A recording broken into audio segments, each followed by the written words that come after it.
اور میں ہنسنے لگا۔ جمیل جانتا تھا کہ دلی کے یہ 3-4 برس میں نے ڈاکٹروں کے پیچھے کتنی ایڑیاں رگڑی ہیں۔ ابھی دلی میں پاؤں بھی نہیں جمے تھے کہ معلوم ہوا کہ میں ایک مہلک بیماری کی چپیٹ میں ہوں۔ کیا کرتا؟ نفرت یا ان کے خلاف اپنے بڑبولے پن نے میری کوئی مدد نہیں کی، اور میں اسپتال پہنچ کر فائل بن گیا تھا۔ Case number C535۔ وہ دوزخ کے دن تھے۔ رکابی اٹھا کر کنیز گئی نہیں، کھڑی رہی۔ پھر 2 پل مجھے گھور کر پوچھا، ابھی پچھلے دنوں تمہارا کیا ہارٹ وارٹ کا کچھ؟ میں نے چونک کر دیکھا۔ ہاں، چوٹ لگی تھی۔ کیا کنیز کو خبر نہیں تھی؟ میں تو سمجھ رہا تھا کہ اس گھر میں کبھی میرے لیے نیم ماتم کا ماحول بنا ہوگا، اور جب پہنچوں گا تو مجھے ایسے لیا جائے گا جیسے لگ بھگ کھویا ہوا آدمی اچانک برآمد ہو گیا ہو۔ اس کی بری حالت ہو گئی تھی، جمیل کنیز سے کہنے لگا۔ میسو ہارٹ اٹیک تھا۔ کوئی 50 گھنٹے زندگی اور موت کے بیچ جھولتا رہا۔ وہ تو دلی جیسی جگہ تھی، پیس میکر لگا کر بچا لیا، ورنہ خدا جانے کیا ہوتا۔ کنیز کا چہرہ ایک پل کے لیے سفید ہو گیا، خوف سے۔ اس کے بہنوئی اسی سے گئے تھے، سسر اسی سے، اور اب جیٹ بھی۔ جیٹ یعنی حسین بھائی۔ جانے سے پہلے وہ سنبھلتے ہوئے بولی، اور سگریٹ پینا مت چھوڑنا۔ اچھا۔ تھوڑی دیر بعد میری تپائی کے سامنے چائے کی ٹرے آ گئی۔ اسٹول کھینچ کر کنیز میرے سامنے بیٹھ گئی اور چائے بنانے لگی۔ اندر کے کمروں میں باجی تھیں، لیکن ان کے وہاں ہونے کا احساس یہاں سے مشکل تھا۔ پہلے تو خیر وہ نماز پڑھ رہی تھیں، لیکن اتنی دیر میں نہ تو وہ باہر آئی تھیں اور نہ مجھ میں اتنی ہمت تھی کہ اٹھ کر ان سے مل لوں۔ میں پھر دیواروں کو دیکھنے لگا جن پر کنیز کی پینٹنگز لٹکی ہوئی تھیں، برسوں سے انہی جگہوں پر اور ویسی ہی، لیکن جیسے پہلی بار دھیان آیا کہ وہ تغروں کے آس پاس ہیں۔ ایک تغرا تھا اللہ، دوسرا تھا محمد۔ اس دروازے کے اوپر جو گھر کے بھیتر کھلتا تھا، قرآن کی ایک آیت تھی، ان اللہ مع الصابرین، یعنی صبر کرنے والے کے ساتھ خدا ہے۔ کیا میں نے صبر کیا ہے؟ چائے کا آخری گھونٹ لیتے ہوئے سوچا۔ کیا میں نے ان دوستوں کو معاف نہیں کیا تھا جو اسپتال میں مجھے دیکھنے یا مجھ سے ملنے نہیں آئے تھے؟ اور کیوں ان دشمنوں کے لیے بھی میں نرم ہو گیا تھا جو میرے پلنگ کے پاس آ کر کھڑے ہو گئے تھے؟ یا اللہ! تبھی اندر سے باجی کی گہراتی ہوئی آواز آئی، رضائے ربی۔ کنیز نے برتنوں کو ضرورت سے زیادہ آواز کرتے ہوئے سمیٹا اور ٹرے میں رکھنے لگی، ایک کے بعد ایک، پھر اٹھ کر چلی گئی۔ باجی کو کیسے سنبھالا تھا؟ کچھ پل کی خاموشی کے بعد میں نے پوچھا۔ سب اپنے آپ سنبھل جاتے ہیں، وہ بولا۔ جس وقت حسین بھائی کی خبر نائجیریا سے ملی تھی، باجی سخت بیمار تھیں، لگتا تھا بچیں گی نہیں۔ میری سمجھ میں نہیں آ رہا تھا کہ میں کیا کروں۔ ڈاکٹر سے پوچھا تو کہنے لگا، پتہ نہیں ایسی حالت میں یہ صدمہ برداشت بھی کر پاتی ہیں یا نہیں، لیکن انہیں نہ بتانا بھی تو زیادتی ہوگی، آخر کب تک چھپاؤ گے؟ میں 2 دنوں تک سب سے لڑتا رہا کہ انہیں نہ بتایا جائے۔ تم تو جانتے ہو وہ حسین بھائی کو ہم سب سے زیادہ چاہتی تھیں۔ میرا کہنا تھا کہ کیا یہ ممکن نہیں کہ انہیں کبھی پتہ ہی نہ چلے؟ جھوٹی چٹھیاں منگوائی جا سکتی ہیں یا ایسا ہی کچھ۔ زیادہ سے زیادہ انہیں اتنی ہی چوٹ تو لگتی نا کہ لڑکے نے آنکھیں پھیر لیں اور نالائق نکل گیا، لیکن آخر مجھے ہی ہارنا پڑا۔ پھر انہیں بتایا گیا اور اب سب کچھ تمہارے سامنے ہے۔ میں نے پوچھ تو لیا، لیکن پوچھنے کے ساتھ ہی مجھے اپنے سوال کے بیتوکے پن کا دھیان آیا۔ یہ وہی سوال تھا جو ہر ملنے والا مجھ سے بھی پوچھتا تھا اور مجھے جھنجھلاہٹ ہوتی تھی۔ میں کہنے لگا، میرا مطلب ہے کہ اس سے پہلے کچھ نہیں، کبھی کچھ نہیں۔ 2-1 دن پہلے اپنی طبیعت کے ٹھیک نہ ہونے کی شکایت ضرور کر رہے تھے۔ بھابھی سے کہہ رکھا تھا کہ شام کو ڈاکٹر کے پاس لے چلیں گے۔ شام کو وہ تیار بھی ہو گئے تھے، لیکن اسی وقت ان کا ایک پاکستانی دوست آ گیا ایک ویڈیو کیسٹ کے لیے، اور وہ ٹی وی دیکھنے لگے۔ شاید تم نہیں جانتے کہ ادھر انہوں نے ہندی فلم کے کیسٹوں اور ہندوستانی سنگیت کے LPs کا کتنا بڑا ذخیرہ کر رکھا تھا۔ ہاں، میں نہیں جانتا تھا۔ 7 سال پہلے جب حسین یہاں تھا تو وہ ہندی فلموں سے نفرت کرتا تھا اور اسے ہندوستانی سنگیت سے کوئی دلچسپی نہیں تھی۔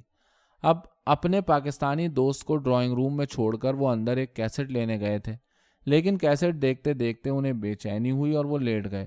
بس مشکل سے 2 منٹ لگے ہوں گے۔ میں سمجھ رہا تھا کہ ان کا کفن دفن وہیں ہو چکا ہوگا۔ ہم لوگ رو دھو کر چپ بھی ہو چکے تھے۔